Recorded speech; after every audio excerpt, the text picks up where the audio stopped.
Have you ever shared an idea at work, something you genuinely believe could make things better, and before you could even fully explain it, someone criticized it? Maybe you suggested a different way of doing something. Maybe you challenged a process that everyone had simply accepted. Or maybe you had a vision for your team that others couldn't quite see yet. And suddenly, instead of curiosity, you were met with criticism. There is a statement I want leaders to think about. What the mind does not understand, the mouth will criticize.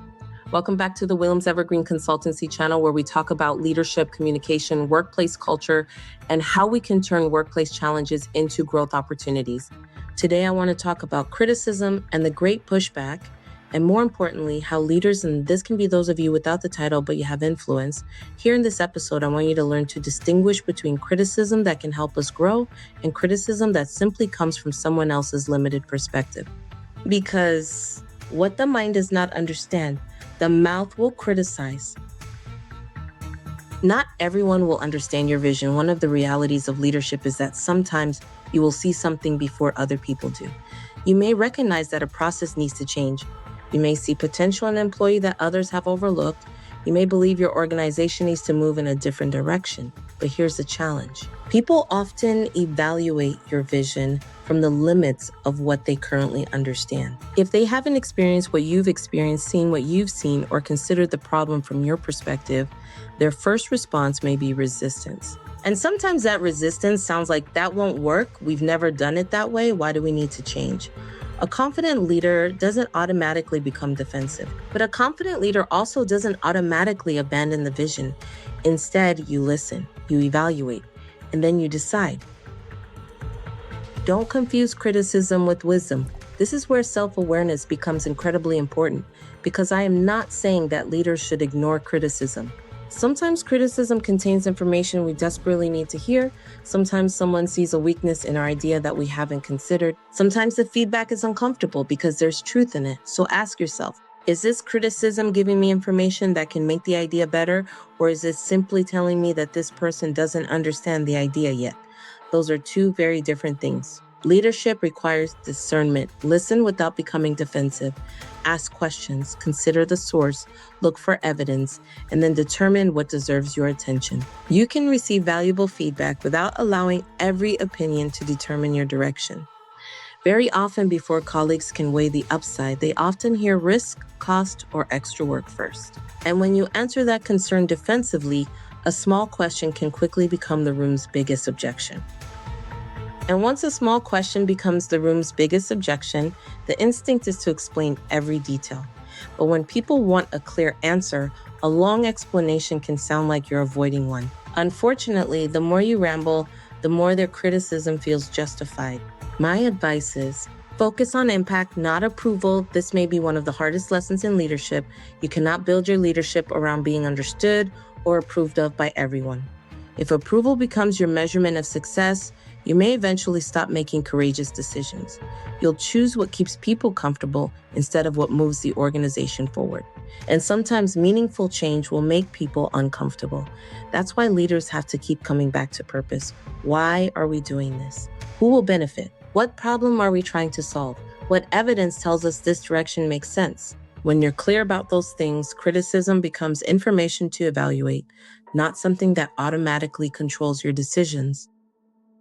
But behind the criticism is usually a simpler request. Why this idea? Why now?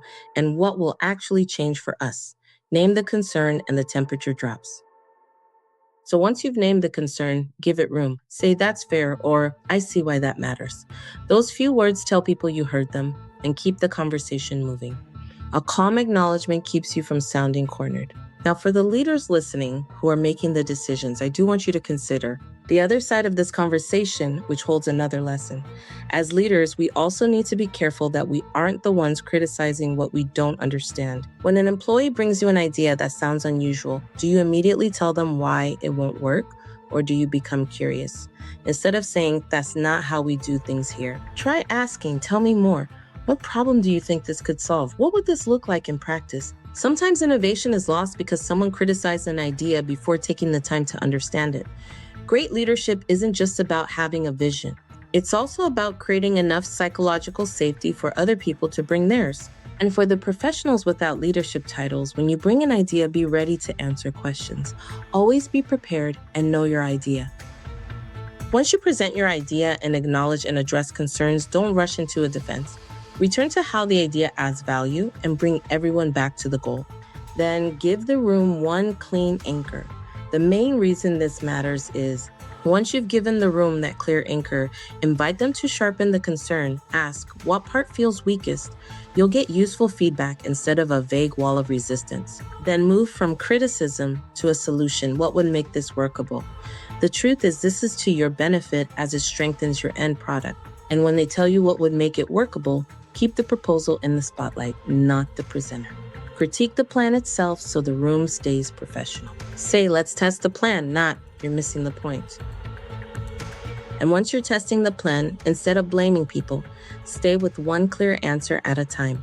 Take one concern, give one response, then pause and let the room weigh it. Answer everything at once and the room loses the thread. While I won't go into depth here about the need for evidence-based practices and supporting numbers, please remember it is advisable to always include these in your presentation. Remember, after you've answered one concern, don't pile on a longer justification. Offer a quick example or a result instead.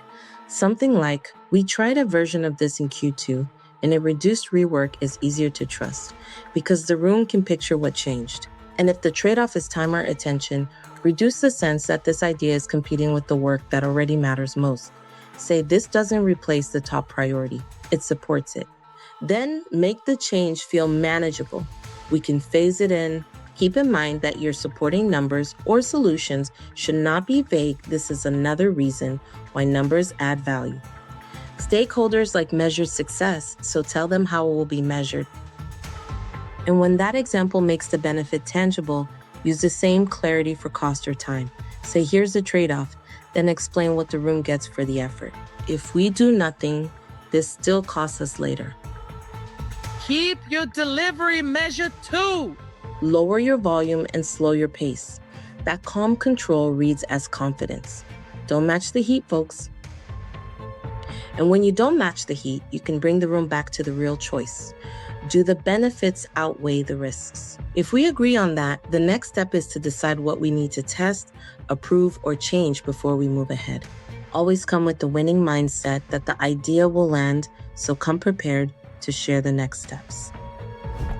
If we agree on how to test the solution, say, we may not agree on every detail, but we can agree on the next steps. That keeps the work moving. A small next step beats forcing full consensus. Run the pilot, review what happens, then decide based on the evidence. People are complex, and getting them to receive ideas and change can be a challenge, but it can be done successfully. Here is what I want you to consider, because change starts with you. The next time you encounter criticism, don't immediately reject it, but don't immediately surrender to it either. Discern, listen, learn, then move forward with clarity. And when someone brings you an idea you don't understand, choose curiosity before criticism, because sometimes the idea we initially question may be the idea that helps us see something differently. At Williams Evergreen Consultancy, we believe effective leadership requires clarity, confidence, self-awareness, and the ability to navigate resistance without losing sight of purpose. So I'll leave you with this reflection. When you encounter something you don't understand, is your first response criticism or curiosity? Think about that. And if conversations like this help you think differently about leadership, subscribe to the channel and join me for more discussions on becoming the kind of leader who helps people and organizations thrive. I'm Veronica Williams, and remember, turning workplace challenges into growth opportunities begins with how we choose to lead.